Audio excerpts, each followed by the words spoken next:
তুমি এসেছ? ভেবেছিলাম শেষ কথাটাও হয়তো হবে না। এসেছি, কারণ জানি এরপর আর দেখা হবে না। তুমি সত্যিই চলে যাচ্ছ? হ্যাঁ, আগামীকাল সকালে ফ্লাইট।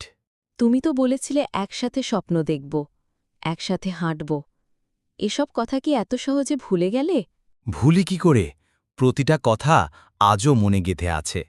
কিন্তু জীবন, সে তো শুধু ভালোবাসা দিয়ে চলে না তৃষা। তাহলে আমাদের ভালোবাসা ছিল কাগজে আঁকা, জলে মুছে যাওয়ার মতো? না তৃষা, আমাদের ভালোবাসা কাগজে নয়, মনে আঁকা। আর সে ছবি আমি কোনোদিন মুছতে পারব না। তুমি কি জানো, আমি আজও তোমার দেওয়া সেই ছোট্ট কাগজে লেখা কবিতাটা রেখে দিয়েছি। জানি, আমি জানি তুমি সব রেখে দাও। এই নাও আরেকটা চিঠি, শেষবারের মতো। আমি কি তোমার চিরকাল অপেক্ষা করব? না, আমি চাই তুমি নিজেকে খুঁজে পাও, নিজের স্বপ্নে বাঁচো। আমি তো তোমাকে ভালোবেসে ফেলেছি, তোমার স্বপ্ন সহ। তুমি কি আর কখনো ফিরে আসবে? যদি আসি, তুমি কি তখনও অপেক্ষা করবে? আমি তো আগেই বলেছিলাম, আমার ভালোবাসা কেবল আজকের জন্য নয়। বিদায়, তৃষা।